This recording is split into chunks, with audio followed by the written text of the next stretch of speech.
You say you're tired. You tell yourself it's the lack of sleep. Too much work. Too many people. Too little rest. But what if the real reason you feel drained isn't physical at all? What if your exhaustion isn't coming from what you do, but from what you don't allow yourself to feel? Every day, we wake up with an invisible charge, a kind of psychic battery. It doesn't run on caffeine or motivation. It runs on truth. And every time we deny that truth, we leak energy. Carl Jung called this psychic exhaustion, a quiet, creeping fatigue that comes, not from activity, but from avoidance. You can sleep for 10 hours and still wake up empty if your spirit is at war with itself. Because when you pretend to be fine, when you push through your own emotions, without ever listening to them, you spend energy maintaining a mask, instead of nourishing your core. That's the part no one tells you. That tiredness you can't shake. It's not laziness. It's disconnection. Energy doesn't just vanish, it transforms. And every unspoken thought, every unexpressed emotion, has to go somewhere. When you repress a feeling, you don't destroy it. You bury it alive. It keeps breathing, moving beneath the surface, consuming fragments of your attention, your peace, your life force. You might call it overthinking. You might call it stress. But really, it's your unacknowledged self, asking to be seen. Every "I'm fine" when you're not is like leaving a window open during a storm. The warmth inside slowly escapes. And this is the hidden drain. You go through your day, not realizing you're carrying emotional weight. For every thought you didn't complete, every truth you didn't speak, every memory you didn't process. By the end of the week, you haven't run a marathon, but you feel like you did. Not because your muscles are tired, but because your soul has been whispering all day, and you haven't listened once. Pretending is expensive. Every smile you force, every conversation where you hide your truth, costs psychic currency. You pay in energy. You pay in peace. You pay in presence. And by the time you get home, you wonder why you feel numb. But numbness is just exhaustion in disguise. You haven't run out of energy. You've spent it performing. We were raised to think being strong means ignoring pain, that being mature means handling it instead of feeling it. But Jung taught something radically different. He said that what we resist persists, and what we refuse to acknowledge rules us in silence. The world tells you to keep going. Your soul is begging you to stop running from the emotions you buried years ago, to stop pretending that peace can be built on top of denial. Because energy isn't lost in the doing, it's lost in the pretending. Notice how quiet it gets when you finally put your phone down. That discomfort, that restlessness, that's not boredom. It's withdrawal from distraction. You've been using noise as a blanket, and silence feels heavy, because it reveals how much you've been avoiding yourself. Every scroll, every binge, every meaningless conversation, they're not evil. They're just attempts to escape the unbearable intimacy of facing your own mind. But the truth is, your exhaustion doesn't come from doing too much. It comes from feeling too little. Your emotions are energy in motion. When you refuse to feel them, they stagnate, they rot, they become heaviness. That's the fatigue you carry, the spiritual weight of unfelt emotion. And it shows up as tiredness that no amount of rest can fix. You live in two worlds, the one everyone sees, and the one only you know. Between them, you build a bridge made of effort, constant effort, to hold both selves together. But bridges require maintenance, and one day, the cracks begin to show. You forget who you were before the pretending started. You confuse performance with identity. You start mistaking numbness for peace. And when the two selves grow too far apart, when the outer mask and inner truth no longer align, the energy it takes to hold them together drains you completely. That's what Jung called psychic tension, a battle between the conscious and unconscious mind. One part of you says, "I'm fine." The other whispers, "I'm not." And that friction, that quiet conflict, is the slow burn of emotional exhaustion, not a collapse, but a long, invisible drain. Soft pause, Deep piano holds one low note. It's not weakness. It's the price of hiding. Energy leaks start small. The yes you said when you meant no. The conversation you avoided. The truth you diluted to stay likable. You think they're harmless. But every compromise fragments you. Each time you betray your inner voice, you lose trust in yourself. You chip away at integrity. Not moral integrity, but energetic integrity. And soon, your body starts sending messages.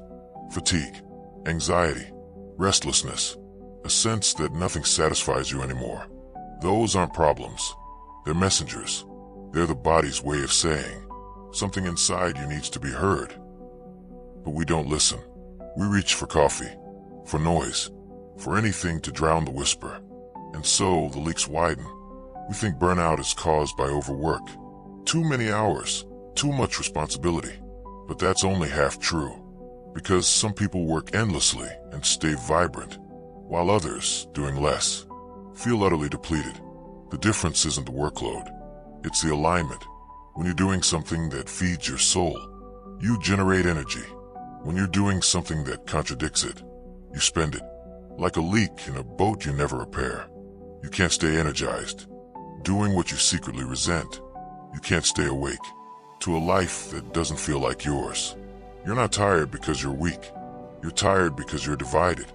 Carl Jung wrote that every human carries a shadow, the parts of ourselves we refuse to look at, and the more we reject them, the more control they have over our energy. The shadow doesn't just hold our darkness. It holds our unexpressed creativity, our unused courage, our suppressed love. And when you deny the shadow, you deny half your life force.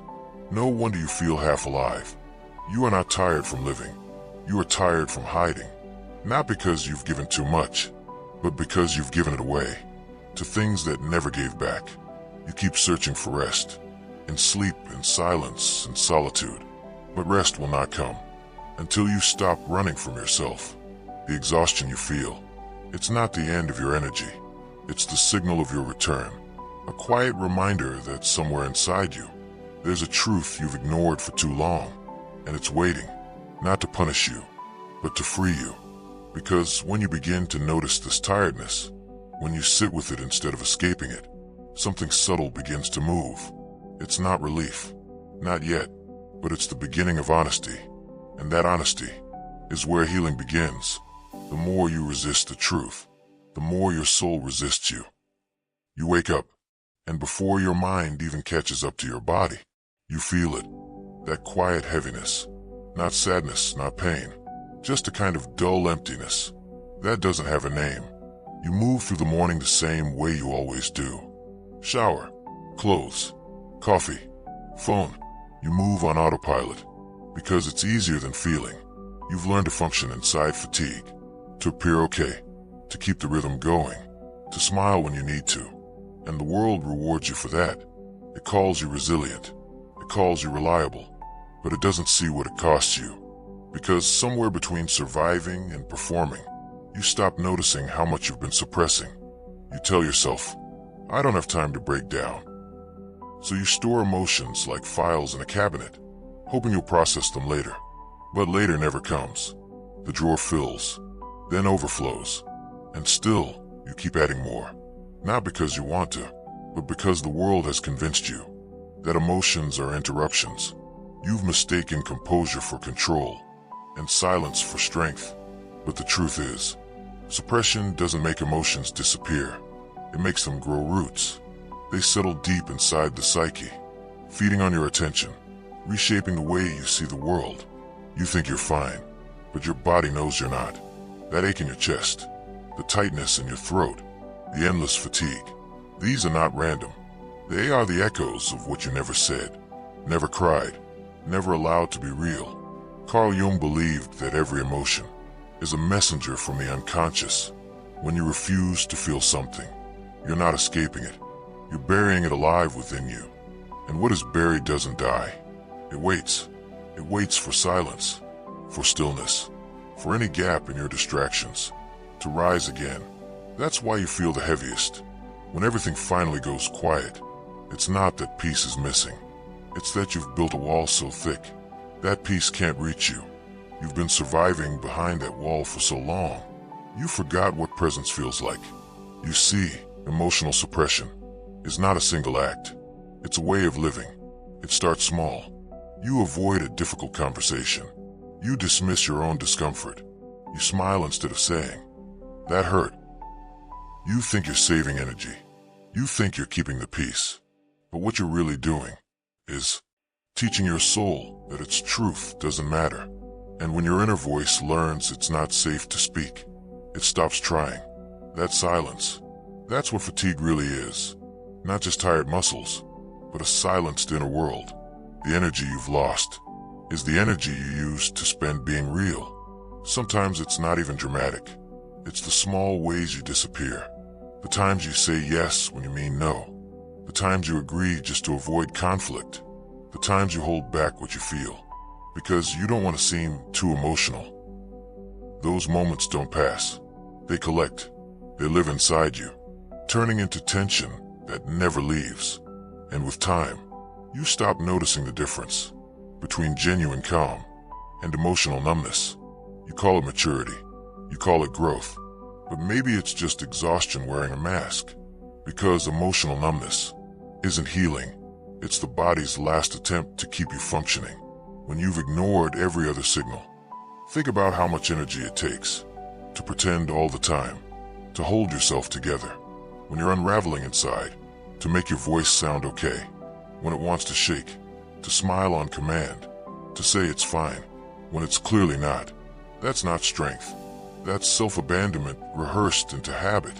And no one tells you how draining it is to live a life slightly out of alignment, how much psychic effort it takes to constantly resist your own truth. We call it burnout.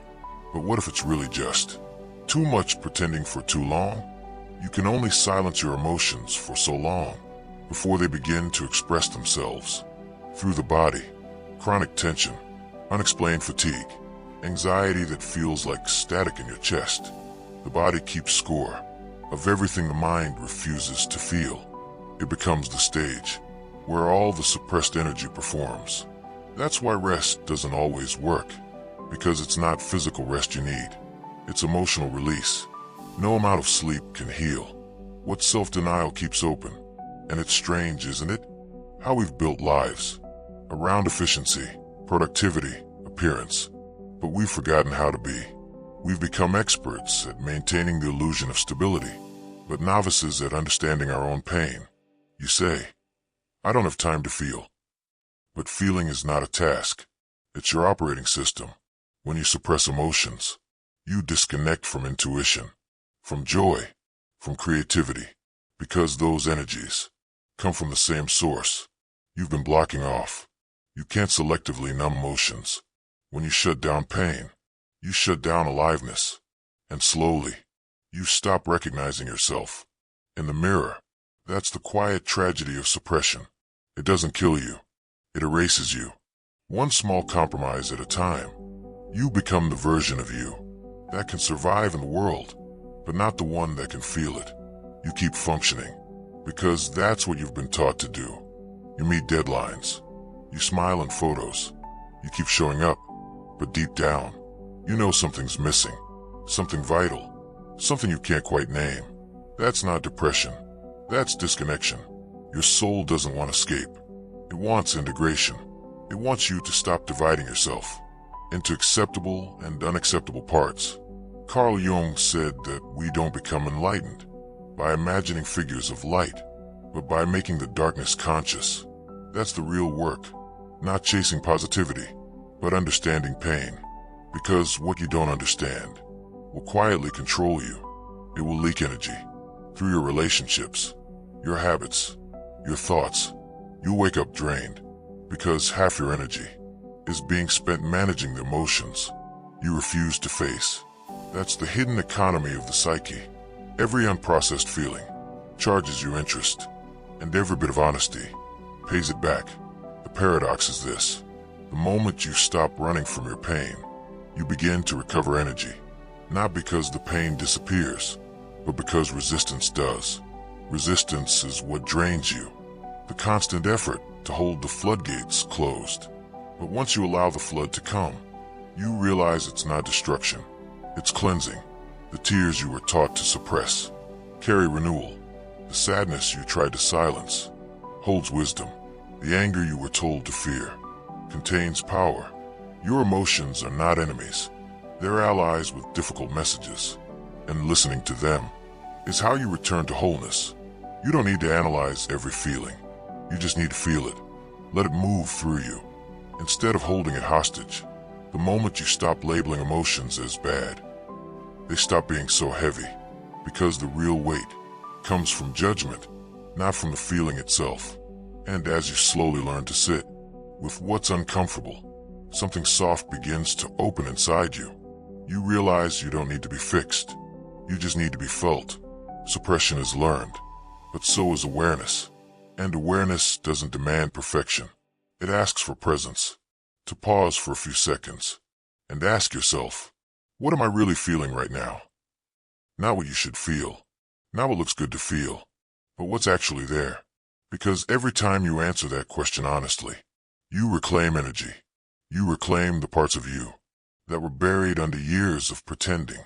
And little by little, you stop feeling like a stranger to your own life. That's the beginning of awakening.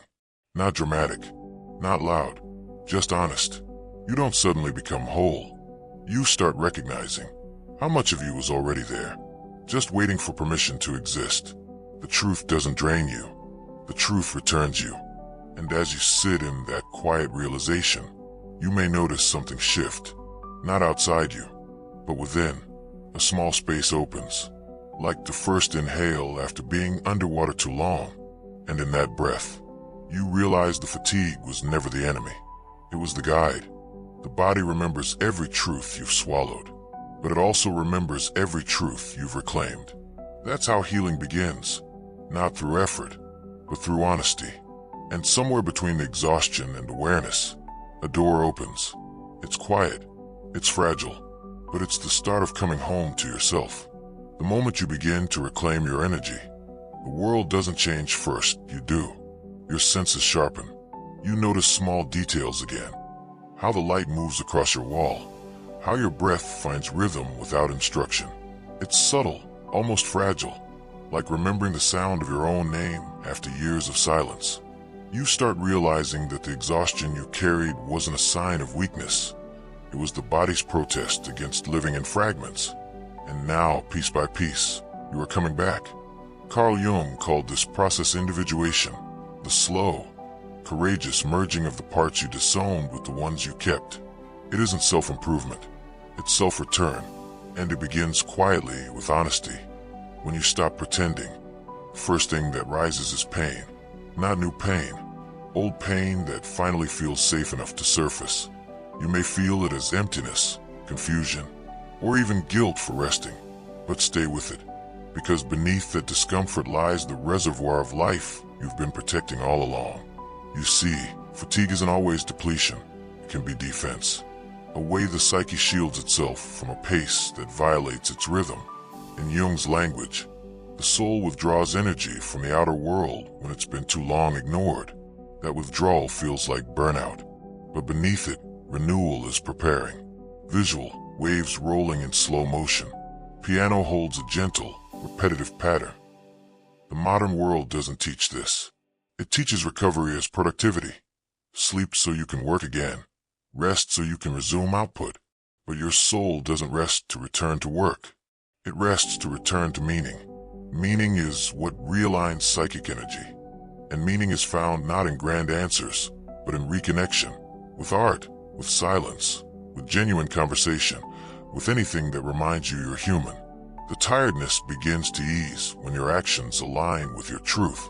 When you stop chasing the life that looks right and start living the one that feels right. That alignment generates energy because there's no internal argument consuming you. Visual, a woman standing in gentle wind, eyes closed. The sound of distant water beneath the piano. Think of how much energy you've spent maintaining contradictions. Smiling while hurting, working while longing for rest, giving when you had nothing left. Each contradiction is an open circuit, leaking electricity into the void. Wholeness means closing those circuits, honoring what is real instead of what is expected. That's why Jung wrote, "Until you accept yourself completely, you will never be content." Acceptance isn't complacency, it's permission. Permission to exist as you are, without endless resistance. And in that permission, energy returns.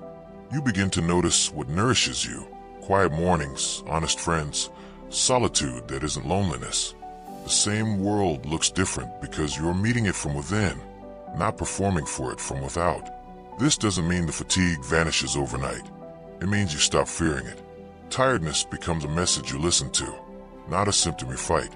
And the more you listen, the more your body trusts you again. Healing is not a straight ascent. It's a spiral. You will revisit old wounds, but each time from a higher vantage. Each turn brings gentler eyes, steadier breath, and a deeper capacity to hold yourself. Jung believed every individual carries an innate drive toward wholeness, even when life feels chaotic. That drive is what keeps you searching, reflecting, yearning. The fact that you're tired doesn't mean you've lost it. It means you're closer to it than ever, because exhaustion often arrives right before surrender, and surrender is where transformation begins. When you finally stop fighting your own rhythms, you start cooperating with life instead of resisting it. You sleep when your body asks, not when the clock allows. You speak when truth trembles on your tongue. You forgive yourself for being human. Slowly, you rediscover curiosity, the simple pleasure of noticing again. The way sound echoes in an empty room, the way shadows move with the wind. These are not small things. They are signs of energy returning to awareness. And then one day, almost without noticing, you'll wake up and the heaviness will have changed. It won't be gone, but it will feel different, less like a weight, more like gravity grounding you. The same tiredness that once suffocated now becomes an anchor to presence. You're no longer running from life. You're resting inside it. There will still be noise in the world, news, deadlines, people rushing nowhere. But you'll carry a kind of quiet that can't be taken, a self-possession that doesn't need applause. That quiet isn't escape, it's mastery. It's what Jung called the union of consciousness and unconsciousness, a harmony between what you know and what you feel. In that state, energy flows freely again, not forced, not stolen, just moving as it was meant to. You might find that you crave less validation, less chaos, less noise. And in that less, you find abundance, space for breath, space for thought, space for being. This is not withdrawal, it's alignment. When the outer world overwhelms you, you learn to retreat inward, not to escape, but to recharge. Your inner world becomes home, not prison. And from that home, you re-enter life differently. You speak slower. You listen deeper. You choose deliberately. The frantic impulse to prove yourself dissolves, replaced by quiet purpose. Jung said, "The privilege of a lifetime is to become who you truly are." That's the destination hidden beneath every form of exhaustion. Because tiredness is not the enemy of becoming, it's the doorway. The moment you step through it, you understand that energy isn't created by effort. It's released by authenticity. And as the day fades, so does the illusion that you have to keep running. You begin to trust stillness, to see rest not as surrender, but as participation in something larger. The earth rests, the tide retreats, the seasons pause. You too are allowed to exhale. The more you allow that natural rhythm, the less you leak energy into resistance. You no longer waste yourself trying to be constant in a world built on change. Instead, you move with it, awake, grounded, whole. If there's one truth Jung would want you to remember, it's this. Wholeness isn't found by fixing what's wrong with you, but by embracing what's real about you. And when you do, the fatigue becomes guidance, not punishment. It points you back toward balance, toward integration, toward peace. Pause only long enough for a breath. Music continuous. So the next time you feel drained, ask softly, what part of me have I abandoned? Listen, because the answer will always be your way home. And maybe that's all life has been asking of you. To stop proving and start remembering. To rest not because you've earned it, but because you exist. To realize that your energy isn't gone. It's waiting, patient, Behind every moment of honesty, you are not behind. You are returning, and in that return lies the quiet miracle of being alive. Carl Jung said, "The privilege of a lifetime is to become who you truly are." If this reflection found you, take a moment before you move on. Breathe. Let what resonated stay with you, and let the rest fall away. Until next time, remember, peace isn't something you chase. It's something you return to. Subscribe for more reflections. Stay present.